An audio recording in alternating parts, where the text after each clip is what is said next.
Kalau disamakan dengan Allah tentu kita tidak bisa, saudara-saudara. Kita kecil, kita tidak bisa melampaui Allah, atau kita tidak bisa mensejajarkan diri kita dengan Allah, tidak bisa. Karena kita terbatas, Dia Tuhan yang tak terbatas. Kita ciptaan, Dia pencipta. Saudara mau bagaikan kayak apapun, kita debu. Saudara mau dari keluarga kaya, sekaya apapun saudara, dengar, Anda debu. Secantik apapun saudara, seganteng apapun saudara, debu. Kalau yang kata lu bisa angkat kepala sama dembab tua, jangan. Lu ini hanya debu.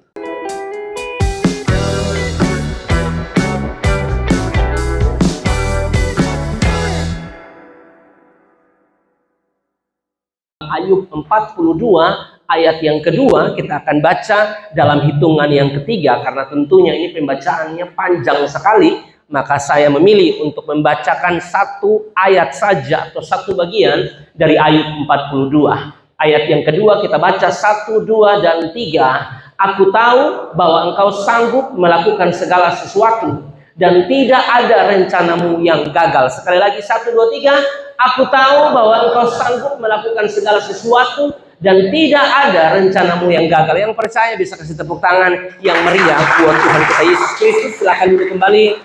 Tema dari Ayub 42 ayat 2 yang diberikan kepada saya adalah tidak ada rencana Tuhan yang gagal, saudara-saudara ya. Dan tema ini saudara-saudara jelas menunjukkan bahwa ada perbedaan besar antara rencana Tuhan dan rencana manusia. Ada perbedaan besar antara rancangan Tuhan dan rancangan manusia. Tentunya saudara-saudara bahwa rancangan manusia tidak sama dengan rancangan Tuhan. Rencana-rencana manusia tidak sama dengan rencana Tuhan, saudara-saudara. Rencana kita seringkali gagal. Rancangan yang kita siapkan seringkali gagal. Tapi dengar bahwa rancangan Tuhan itu tidak mungkin gagal dari bagian yang saudara baca. Amin. Dan saudara percaya kan Tuhan punya rencana yang besar bagi setiap kita. Saudara percaya kan tidak mungkin gagal. Kalau hari-hari ini mungkin kita berjumpa dengan sejumlah proses persoalan dalam hidup kita. Saudara dengar ya, proses-proses tersebut tidak bisa membatalkan rancangan Tuhan, rencana Tuhan di dalam kehidupan kita. Karena rancangan Tuhan buat kita adalah rancangan damai sejahtera. Nah, saudara-saudara diberkati oleh Tuhan. Tentu dari Ayub 42 ayat yang kedua, sekali lagi saya mau sampaikan bahwa ini merupakan pernyataan atau pengakuan dari seorang Ayub tentang Tuhan. Ini pernyataan seorang Ayub, ini pengakuan seorang Ayub, saudara-saudara, ya, tentang Tuhan. Tetapi saudara-saudara, Ayub berada di dalam situasi yang tidak mudah. Tidak mudah, saudara-saudara. Kalau kita belajar tentang Ayub, saudara lihat kan, penderitaan Ayub itu tidak mudah, saudara-saudara. Semenderitanya saudara, penderitaan saudara tidak sama dengan penderitaan Ayub, saudara. Sangat menderita, saudara. Tapi di tengah-tengah penderitaan tersebut, saudara, Ayub bilang bahwa aku tahu bahwa engkau sanggup melakukan segala sesuatu dan tidak ada rencanamu yang gagal. Dia nyatakan ini, dia berbicara ini, saudara. Dia menyampaikan ini di tengah-tengah dia ada di dalam keadaan yang tidak nyaman. Kalau orang ngomong tentang kebaikan Tuhan, orang ngomong tentang rencana Tuhan tidak pernah gagal dalam hidup saya. Pada saat dia ada dalam situasi yang nyaman, semua orang bisa. Tapi bagaimana kalau dalam keadaan tidak nyaman? Bisakah Anda tetap bilang, Tuhan tidak pernah gagal dalam hidup saya, Tuhan tetap baik dalam hidup saya?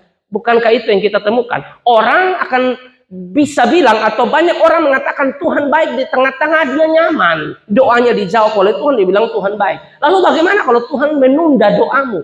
Bagaimana kalau proses hidup itu terjadi dalam hidupmu? Apakah engkau tetap bilang Tuhan baik?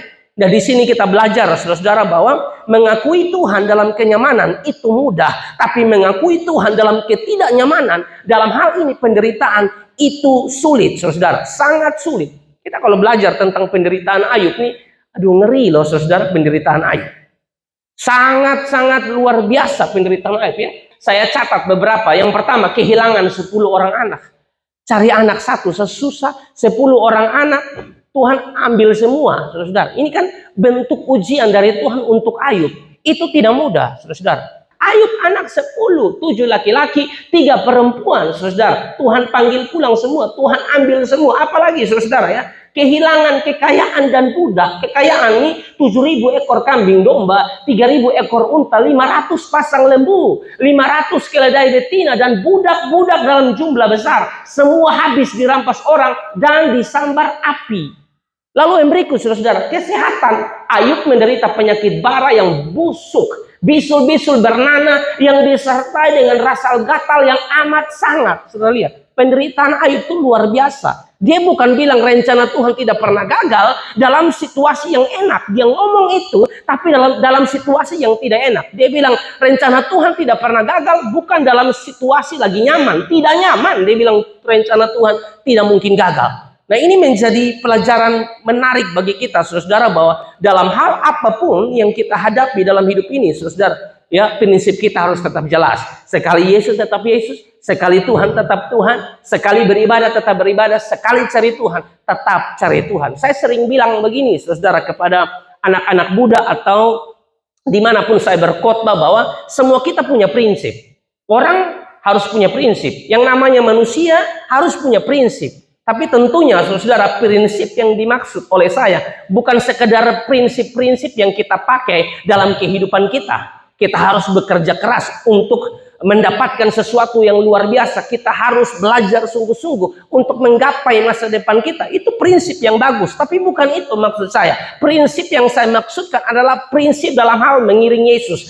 Apapun yang terjadi dalam hidup kita, saudara, sekali Yesus tetap Yesus, sekali beribadah tetap beribadah. Janganin hari kita beribadah karena situasi lagi enak, begitu toh, nilai lagi bagus saudara dapat, atau mungkin ya pacar saudara lagi tidak menjengkelkan saudara. Itu kayak enak ibadah.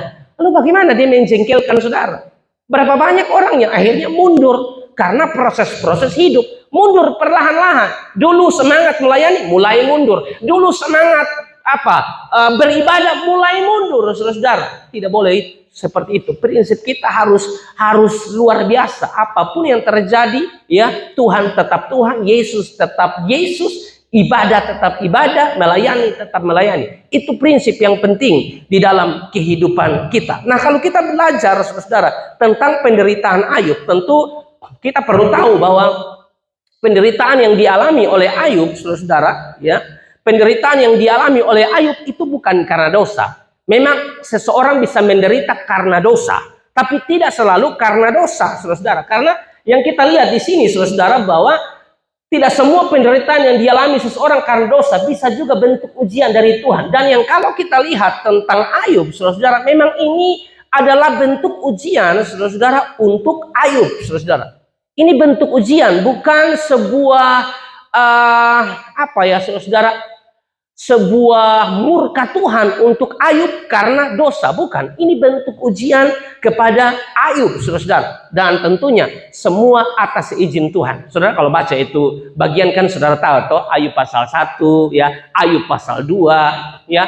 Itu Tuhan yang izinkan ujian terjadi dalam kehidupan Ayub. Saya coba penggal saja supaya tidak makan waktu, saudara, ya. Di sini dikatakan Ayub 1 ayat 12, maka firman Tuhan kepada iblis, nah, segala yang dipunyainya ada dalam kuasamu, hanya janganlah engkau mengelurkan tanganmu terhadap dirinya. Kemudian pergilah iblis dari hadapan Tuhan. Iblis bilang begini ke Tuhan, memang sah dia cinta Tuhan, memang sah Tuhan berkati dia. Coba kau Tuhan sudah berkati dia, kira-kira demikian. Lalu Tuhan izinkan, saudara. Oke, kalau begitu silahkan segala yang dipunyainya. Maka firman Tuhan kepada iblis, nah, segala yang dipunyainya ada dalam kuasamu. Sehingga tadi saya tunjukkan kepada Anda, saudara, bahwa semua habis. Kekayaannya habis, anak-anaknya habis, budak-budaknya dirampas orang, saudara. Ya, bahkan saudara, dia mengalami sakit. Makanya di Ayub 2 ayat yang ke-6 mengatakan begini, saudara.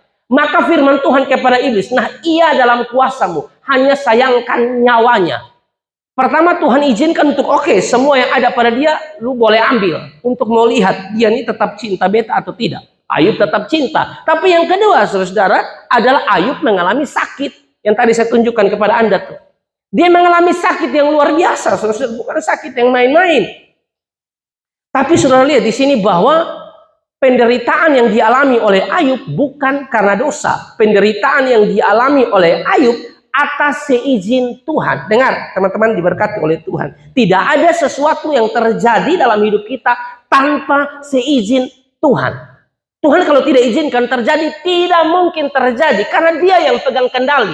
Dia bilang ya, ya, tidak ada yang bisa lawan Tuhan. Dalam kasus ini Tuhan izinkan ujian itu terjadi dalam kehidupan Ayub, saudara. Nah, ini hanya saya mau kasih sedikit pendahuluan kepada saudara untuk paham bahwa tidak semua penderitaan yang dialami oleh seseorang itu karena dosa. Ada memang karena dosa, tapi tidak semua karena dosa. Ya, jelas bahwa dari penderitaan Ayub ini merupakan ujian dari Tuhan. Mari kita lihat dulu Mazmur 107 ayat 17. Menderita karena dosa tuh yang ini, saudara. Ada penderitaan karena dosa. Nah, ini ayat Alkitab bilang begini, Mazmur 107 ayat 17.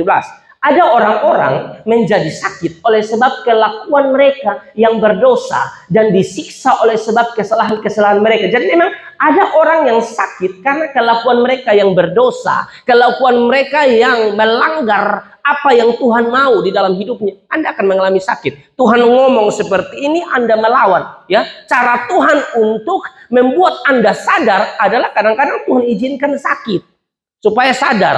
Saudara, panggilan untuk orang keras itu keras. Jadi saudara tidak perlu tunggu ada tumor, ada kanker, baru saudara mau bertobat. Kalau sudah dengar khotbah mungkin lebih bertobat sudah. Jangan tunggu Tuhan pukul. Kalau Tuhan punya cara kerja tuh, saudara tahu kan? Saudara keras kepala, keraskan hati, dia juga panggil keras. Pakai apa? Pakai sakit penyakit kadang-kadang.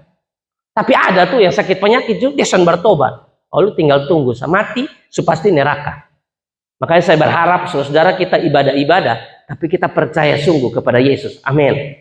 Karena tidak semua orang yang ikut ibadah, tidak semua orang yang melayani itu sungguh-sungguh cinta Yesus. Tidak. Kadang-kadang doang itu hanya trik, hanya mau kasih tunjuk doang itu eksis dalam pelayanan, tapi tidak bertobat. Sama mati neraka. Saya berharap kita semua dalam keadaan memang kita nih bertobat, percaya Yesus sebagai Tuhan dan Juru Selamat. Jadi ada yang menderita karena dosa, saudara-saudara. Tapi juga ada yang menderita bukan karena dosa. Seperti Ayub nih, menderita bukan karena dosa. Tuhan izinkan itu terjadi. Sama hal juga dengan orang yang buta sejak lahir. Saudara, kita baca Yohanes 9 ayat 1 sampai ayat yang ketiga. Ayat 1. Waktu Yesus sedang lewat, ia melihat seorang yang buta sejak lahirnya. Lalu murid-murid merespons, mengatakan begini, saudara. Murid-muridnya bertanya kepadanya, Rabi, siapakah yang berbuat dosa? Orang ini sendiri atau orang tuanya sehingga ia dilahirkan buta? Mereka langsung mengatakan demikian. Oh, ini orang buta sejak lahir ini. Apakah dosa dari dia, orang tua, atau bagaimana? Lalu Yesus jawab begini, saudara, di ayat yang ketiga. Jawab Yesus, bukan dia dan bukan juga orang tuanya. Tetapi karena pekerjaan-pekerjaan Allah harus dinyatakan di dalam dia. Bukan karena dosanya. Bukan dosa dia, bukan dosa orang tuanya sehingga dia buta. Tapi karena kemuliaan Allah mau dinyatakan di dalam dia. Nah, seringkali kan kita begitu toh. Ada hal-hal tertentu yang terjadi dalam hidup kita, selalu ada orang-orang di luar sana yang selalu menilai kita buruk. Itu karena ini tuh, itu karena ini nih, itu karena ini nih. Ada orang yang menilai kita buruk. Tapi saudara, penilaian buruk mereka apapun tentang Anda, penilaian yang benar itu penilaian Tuhan. Amin. Hidup kita tidak ditentukan perkataan manusia, tapi hidup kita ditentukan oleh perkataan siapa? Perkataan Tuhan. Tidak usah pusing di orang-orang di luar. Kadang-kadang kita perlu tutup telinga juga. Kadang-kadang kita mau fokus sakit Tuhan. Kalau kita mau dengar orang beromong, kita capek, saudara. Capek. Kita buat ini salah, buat itu salah, buat ini salah. Semua salah di dalam mata. Tahu apa yang benar? Itulah manusia. Ya, Anda lebih baik cari perkenanan Tuhan. Itu jauh lebih baik. Jadi dari data ini, saudara menunjukkan bahwa tidak semua sakit itu karena dosa. Kita kembali kepada Ayub. Respons Ayub luar biasa. Waktu dia mengalami satu penderitaan yang Tuhan izinkan terjadi di dalam kehidupannya. Responsnya, kalau saudara lihat di ayat Ayub pasal 1, ayat 20 dan 21, di sini dikatakan begini, saudara. Maka berdirilah Ayub, lalu menggoyak jubahnya dan mencukur kepalanya, kemudian sujudlah ia dan menyembah. Saudara kalau perhatikan ini kalimat, kemudian sujudlah ia dan menyembah, ini luar biasa loh saudara. Kalau kemudian sujudlah ia dan menyembah, dalam keadaan segala sesuatu lagi enak, lagi nyaman, lagi baik-baik saja, itu nggak biasa, ini lagi menderita. Sujudlah ia dan menyembah. Bisakah kita orang-orang muda, mahasiswa, mahasiswi, ya, apa nih? Poltek bisa seperti ini, tetap mengucap syukur dalam segala sesuatu, tetap bilang Tuhan baik, tetap sujud menyembah Tuhan dalam situasi yang sulit. Saya berharap kita harusnya seperti itu, saudara. Ya, jangan seperti orang-orang di luar sana yang hanya sepertinya memanfaatkan Tuhan. Dong tuh pakai Tuhan, bukan Tuhan pakai dong. Kita harus paham begini, saudara. Tuhan yang pakai kita, bukan kita pakai Tuhan. Zaman sekarang orang pakai Tuhan. Amin. Terlalu banyak orang pakai Tuhan, saudara. Hari-hari ini, dong mau caleg dulu baru mulai. Dong moto tuh rohani semua di baliho. Dong pikir supaya orang akan coblos dong. Kok Tuhan yang gerakan hati orang. Tuhan tuh tahu dalam hati kamu tuh busuk. Kamu tuh mau calon anggota dewan saja. Makanya kamu begitu. Sengaja baik. Di muka orang kamu tipu. Tuhan kamu tidak bisa tipu. Hari-hari ini orang begitu. Pakai Tuhan. Saya berharap kita tidak pakai Tuhan. Tuhan pakai kita. Amin.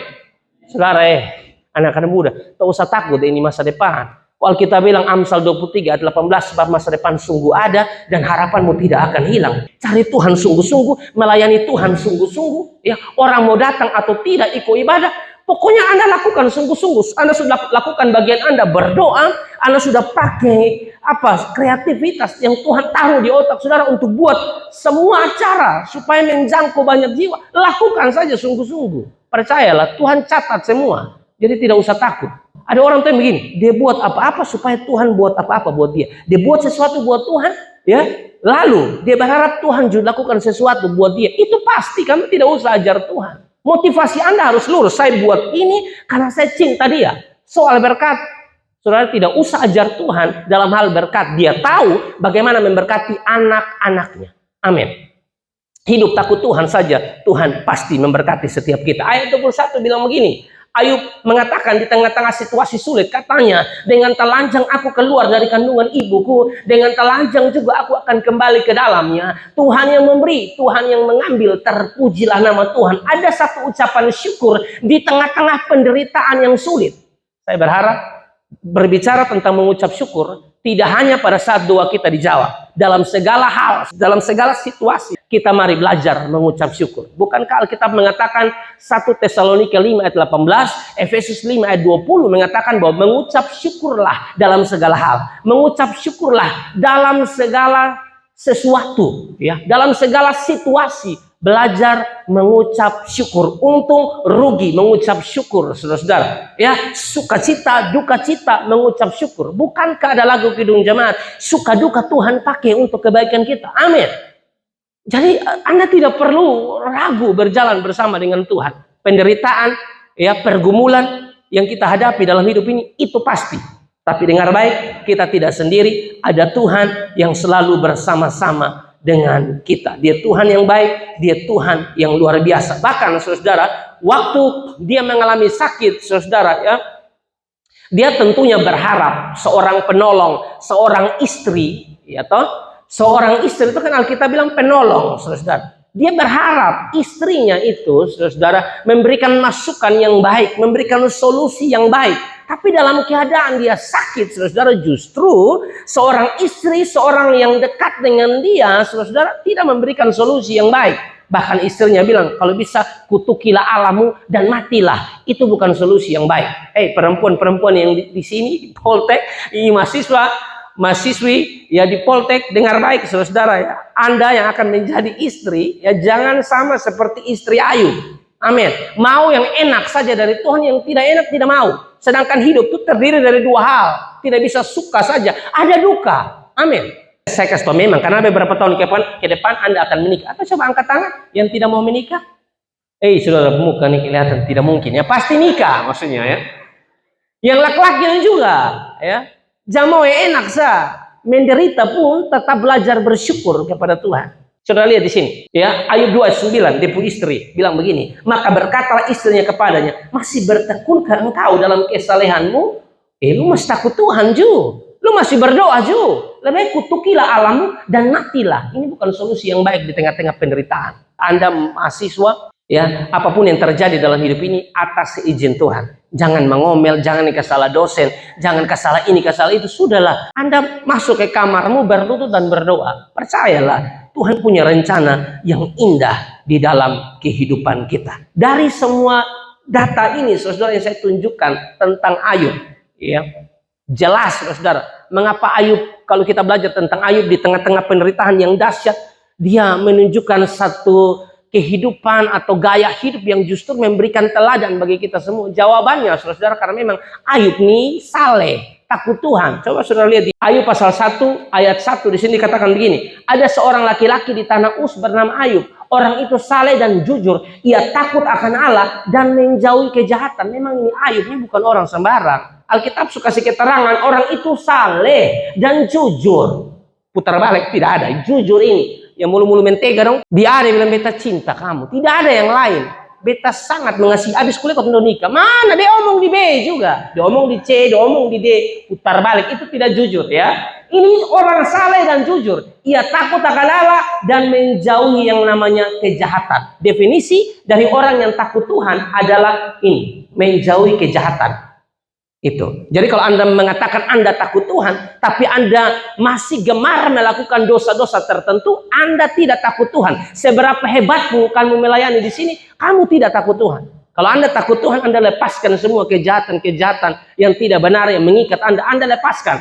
Karena itu contoh orang yang takut Tuhan. Nah, saudara-saudara diberkati oleh Tuhan, tentu kalau kita baca bagian ini, saudara, ini tidak bermaksud ya. Ini tidak bermaksud bahwa Ayub itu suci murni tanpa dosa sedikit pun.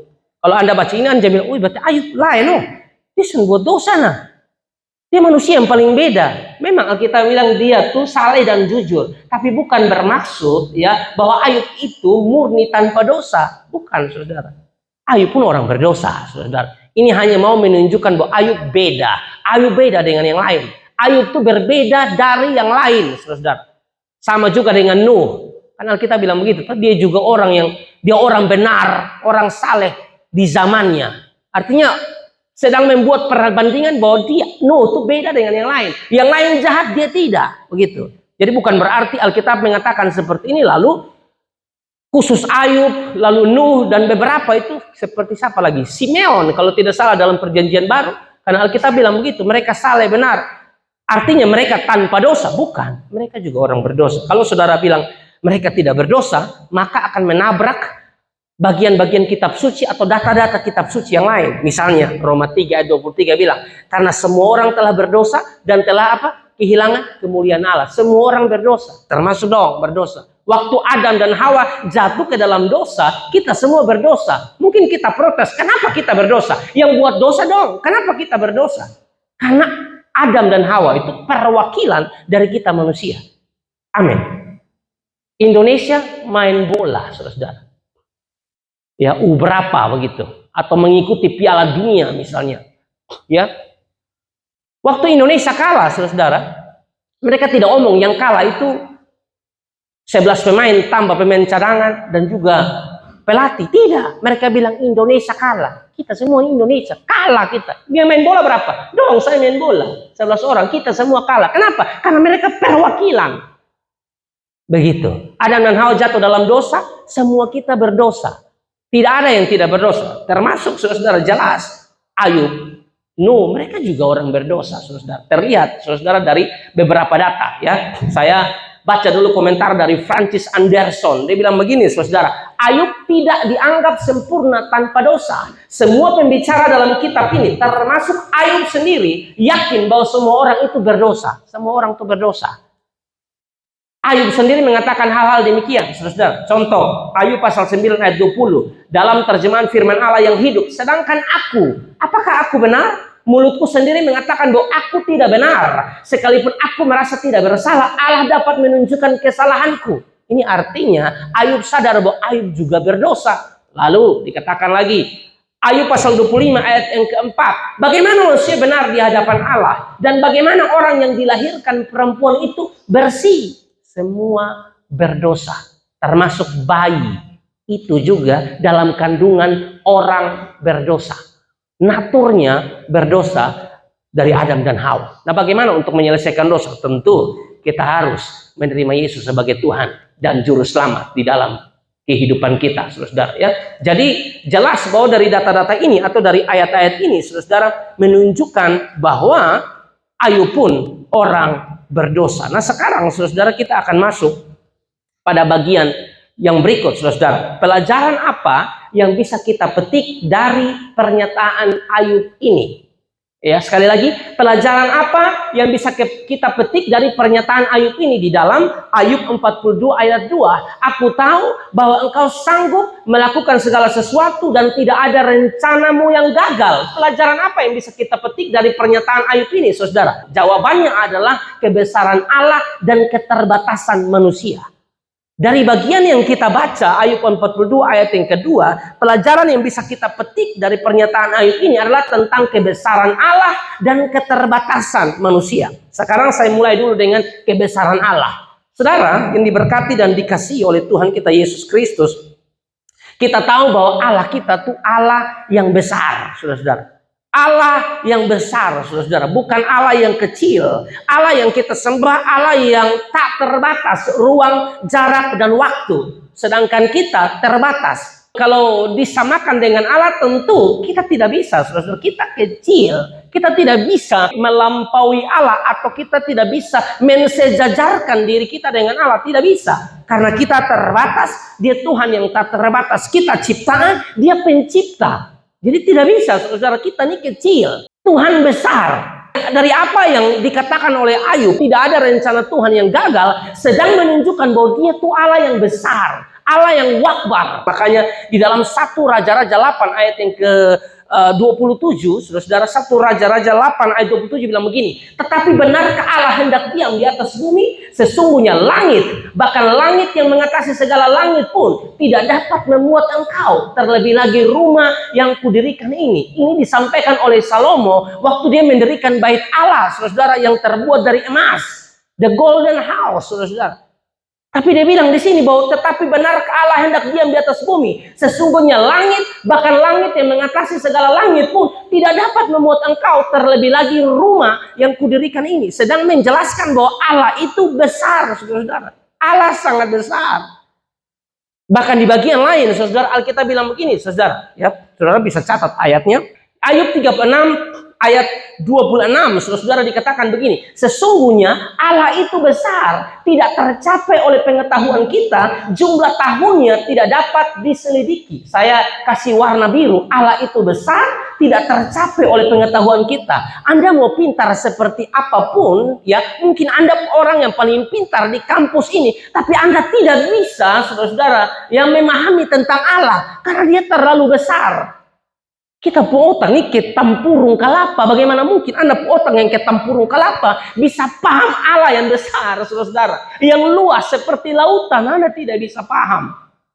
Amin, saudara. Agustinus satu kali, Bapak Gereja Agustinus, ya, dalam kisah pertobatannya kalau tidak salah, ya, dia pergi ke laut, lalu dia lihat anak kecil sedang ambil air pakai tempurung kelapa, ambil air untuk dia kasih masuk di satu tempat begitu. Lalu Agustinus bertanya, apa yang kamu lakukan? Lalu anak ini bilang, saudara, dengan lantang bahwa saya mau mengeringkan lautan ini. Aduh, dengan itu tempurung kelapa mau kasih pindah itu air laut ke dalam apa? Di dalam ember atau di dalam bokor, tidak akan pernah bisa. Itu yang bikin Agustinus sadar, aduh, Allah tuh terlalu besar, saya kecil, saya tidak ada apa-apanya dibanding Tuhan. Amin. Ini mau mematahkan kesombongan kita. Kalau ada yang sombong, yang merasa bahwa aduh yang lain untuk tidak ada artinya dibanding saya. Kehadiran saya pasti beda, nah. Saya kalau hadir tuh yang sone tuntas akan tuntas, nah kubetan, nah. Tahu toh? Ini otak rote, Pak, beda, Pak.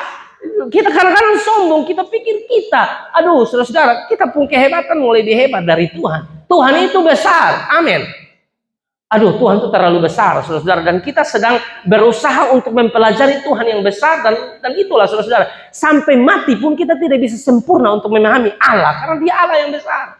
Tapi bukan berarti kita berhenti cinta Tuhan, bukan berarti kita berhenti beribadah, bukan berarti kita berhenti melakukan sisi aktif kita untuk cari Tuhan. Memang tidak akan sempurna, karena Tuhan kita Tuhan yang besar, saudara. Bahkan ayat 37 ayat 23 bilang begini, yang maha kuasa yang tidak dapat kita pahami, besar kekuasaan dan keadilannya, walaupun kaya akan kebenaran, Ia tidak menindasnya. Warna biru, yang maha kuasa yang tidak dapat kita pahami, Kita tidak bisa pahami yang Maha Kuasa pun jalan. Kadang-kadang kita bingung. Ya toh, kadang-kadang kita bingung. Kenapa rancangan Tuhan kayak begini? Saya maunya begini, kenapa jadinya begini? Bukan kamu yang atur Tuhan, Dia yang atur kamu. Rancangan kamu tidak sama dengan rancangannya. Rancangannya tinggi, luas, dalam. Karena memang Dia Allah yang besar. Bahkan Mazmur 92 ya, ayat yang kelima mengatakan begini, betapa besarnya pekerjaan-pekerjaanmu ya Tuhan, dan sangat dalam rancangan-rancanganmu. Rancangan Tuhan terlalu dalam, kita tidak bisa pahami rancangan Tuhan. Saya saja, saudara-saudara, yang sudah berkhotbah, ya cukup lama saya berkhotbah, saudara-saudara, saya belum tahu semua. Karena saya sedang belajar tentang Allah yang besar, saya tidak sempurna belajar tentang Allah yang luar biasa itu, saudara. Dia terlalu besar. Kalau kita mau capek dengan kekuatan kita, tidak bisa.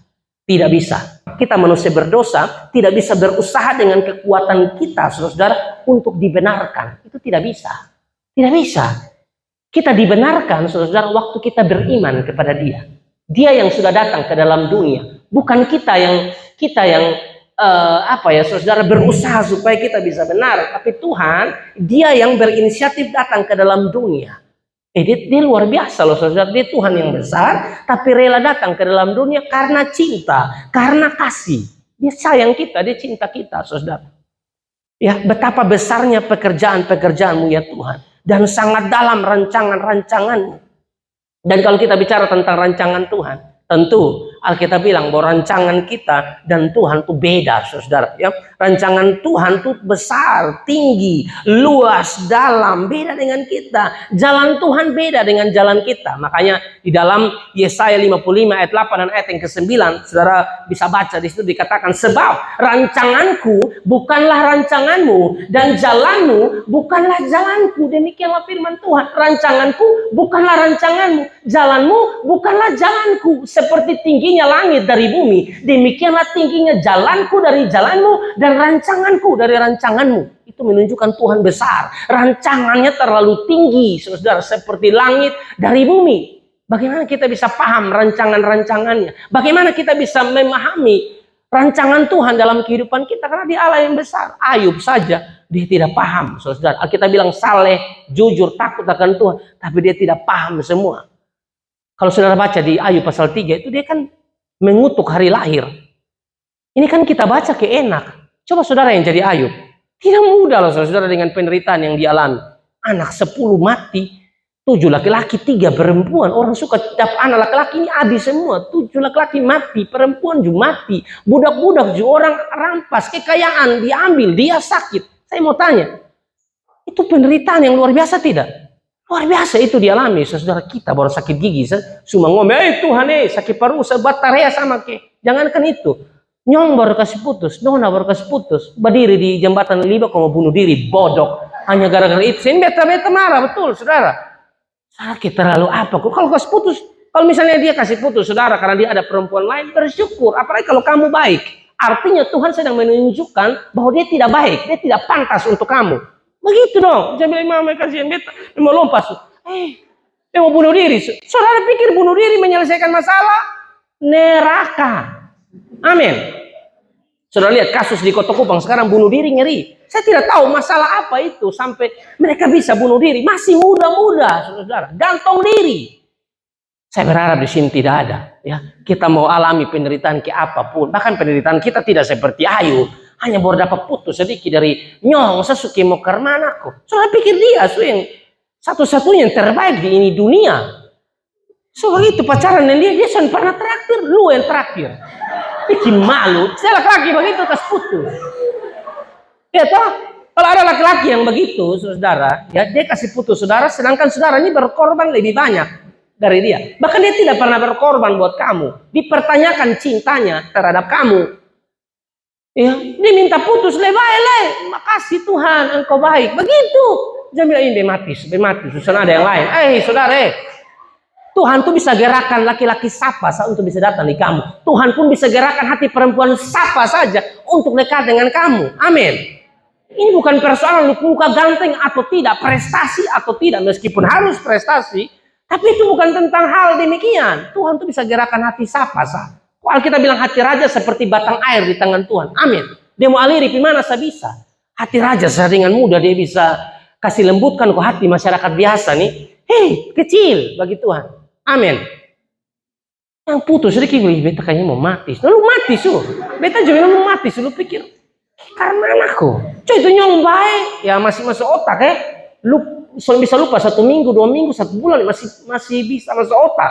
Karena dia laki-laki baik, berkorban, begitu.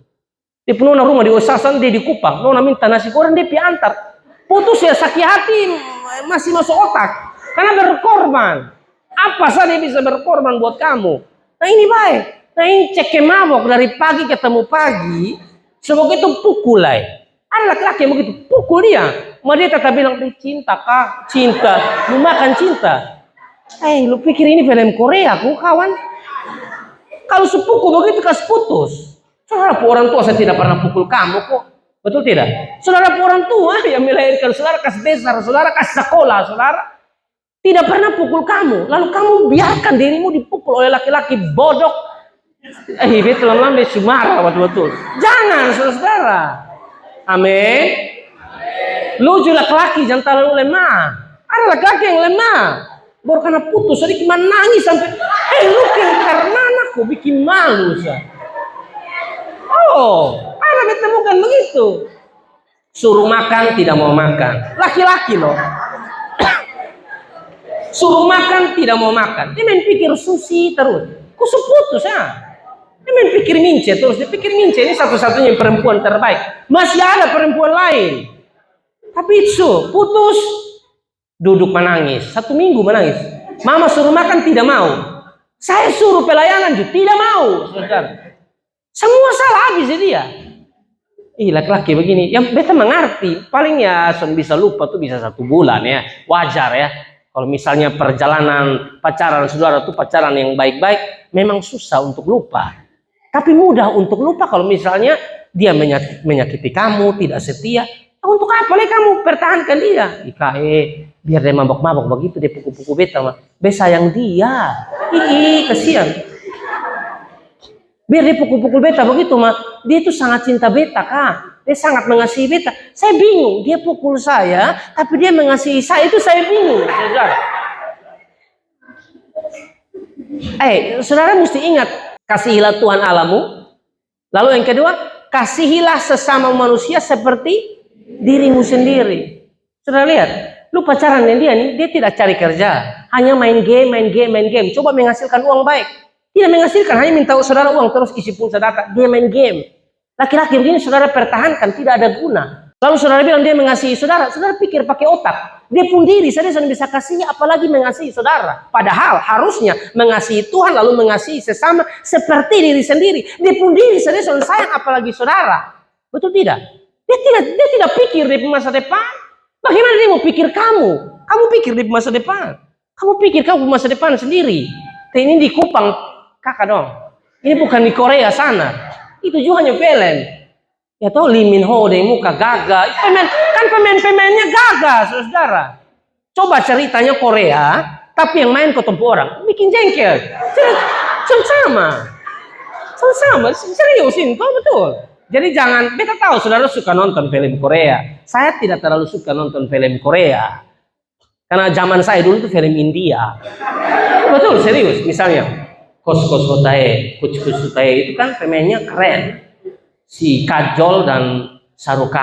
Lalu ini Kalho Naho, Preity Zinta, dan itu kan film yang dulu ngeri loh, keren. Nah kalau bosan pun zaman, ini kan memang suka Korea. Tapi saudara, kenyataan hidup tidak seperti film Korea. Amin. Jadi jangan bodoh-bodoh. Mati 1 tumbuh 1000. Bagi anda yang jomblo-jomblo tidak usah takut.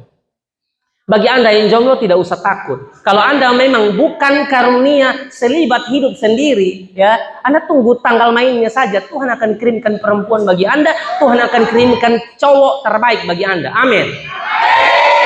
Jangan anda menangis, Tuhan sandal kiri kanan. Tidak ada sandal sebelah kecuali orang pencuri. Tapi yang namanya beli sandal kiri kanan, sepatu kiri kanan. Ya kambing, ada kambing laki, kambing mai. Beta sendiri terus. Dengar. Tidak usah menangis, santai. Tuhan akan kirimkan yang terbaik buat anda. Kalau sekarang anda jomblo, ini waktu terbaik bagi Anda untuk memperbaiki diri. Bagi Anda yang jomblo-jomblo, ini waktu terbaik bagi Anda untuk memperbaiki diri. Supaya kalau Anda menikah nanti, Anda menjadi kado terbaik bagi pasanganmu. Sekali lagi, yang jomblo-jomblo jangan takut. Ini kesempatan terbaik bagi Anda untuk memperbaiki diri. Supaya suatu saat Anda menikah, Anda menjadi kado terbaik bagi pasanganmu. Kasih tepuk tangan yang meriah buat Tuhan. Amin. Begitu dong. Jangan stres kayak gila-gila itu nih beta karmani. Udah, lu santai sah, lu urus kuliah baik-baik. Nanti dengan sendirinya perempuan datang. Amin. Dengan sendiri Tuhan akan kirimkan pasangan yang cocok buat kamu. Pikir kuliah, pikir pacaran deh, kuliah berantakan. Dulu nilai mantap, keren deh nilai. Sekarang ancur, kan dia hanya urus perempuan. Dia hanya urus dia laki-laki setahun. Coba ada model sedikit baik. Model ini maksudnya. Makanya coba dia ada pikir kerja, ada kuliah baik-baik. Pacaran di orang kuliah siapa malas?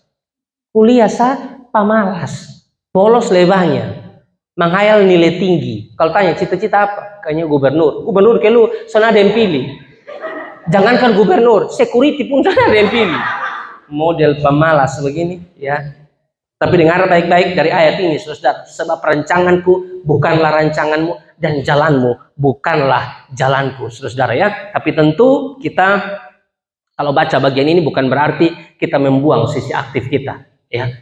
Bukan berarti kita membuang sisi aktif kita. Maksud saya begini, betul, rancangan Tuhan itu yang terjadi dalam hidup kita. Rancangan Tuhan itu yang terbaik dalam hidup kita. Tapi bukan berarti kita tidak memikirkan masa depan kita tidak memikirkan hal-hal yang harus kita lakukan. Kita pikirkan, kita persiapkan sebaik mungkin. Tapi ingat, keputusan Tuhanlah yang terjadi dalam hidup kita. Itu yang pertama tentang kebesaran Allah. Ini saya sudah mau habis. Yang kedua, keterbatasan manusia.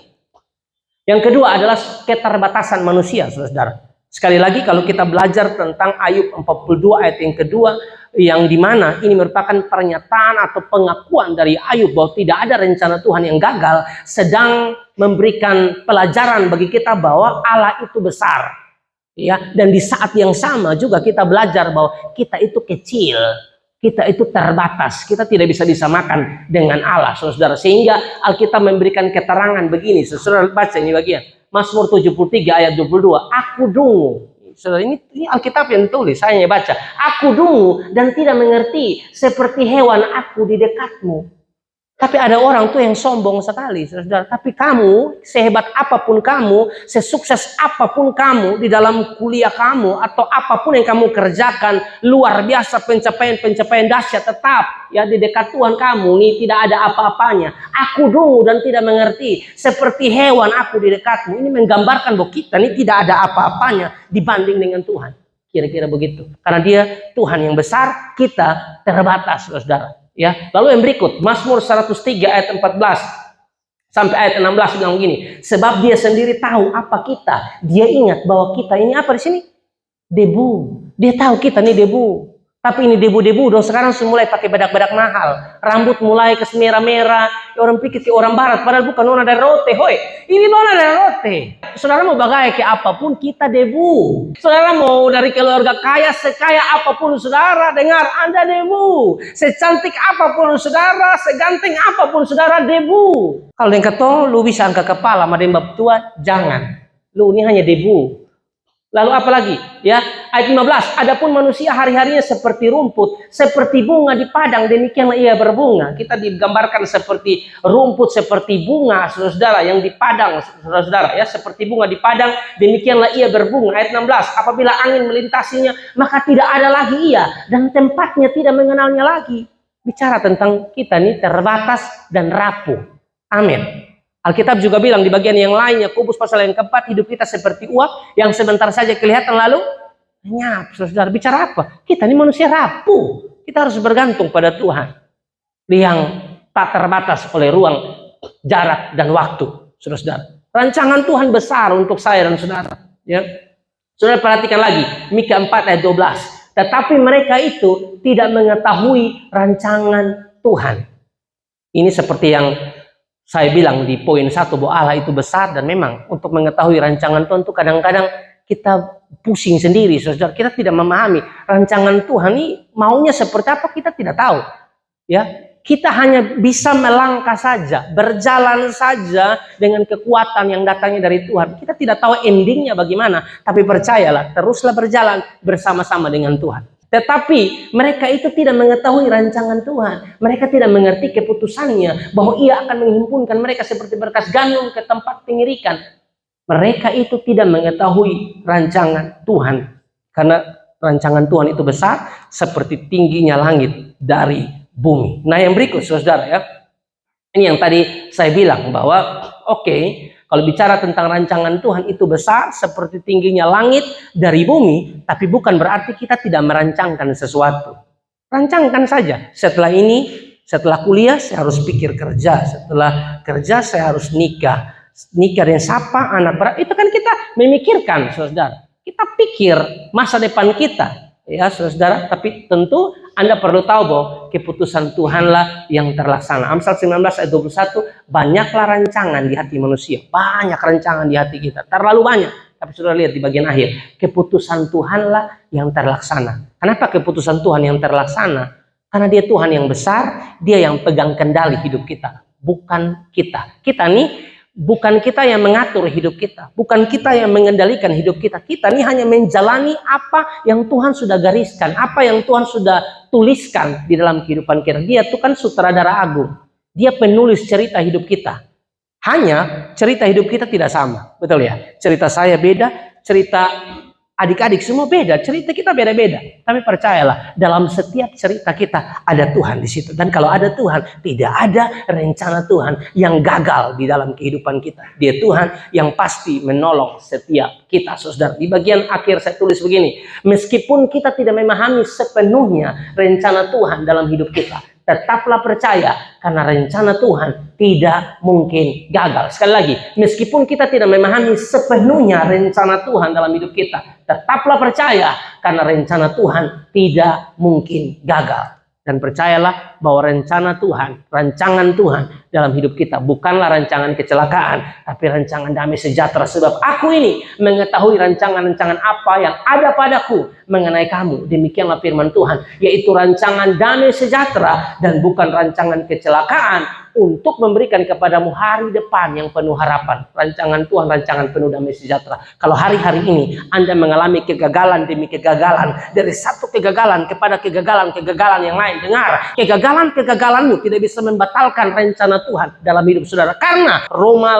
8 ayat 28, kita tahu sekarang bahwa Allah turut bekerja dalam segala sesuatu untuk mendatangkan kebaikan bagi mereka yang mengasihi Dia, yaitu bagi mereka yang terpanggil sesuai dengan rencana Allah. Apapun yang terjadi dalam hidup kita, saudara lihat baik-baik, suka duka untung rugi, ya, proses-proses hidup, saudara lihat di sini, Allah turut bekerja dalam segala sesuatu. Kalau Allah bekerja, maka mendatangkan kebaikan. Tapi mendatangkan kebaikan bagi siapa? Bagi mereka yang mengasihi Dia. Saudara, kasihi Tuhan sungguh-sungguh, cinta Tuhan sungguh-sungguh, melayani Tuhan sungguh-sungguh. Percayalah, rencana Tuhan untuk saya dan saudara tidak mungkin gagal. Kasih tepuk tangan yang meriah buat Tuhan. Saya selesai.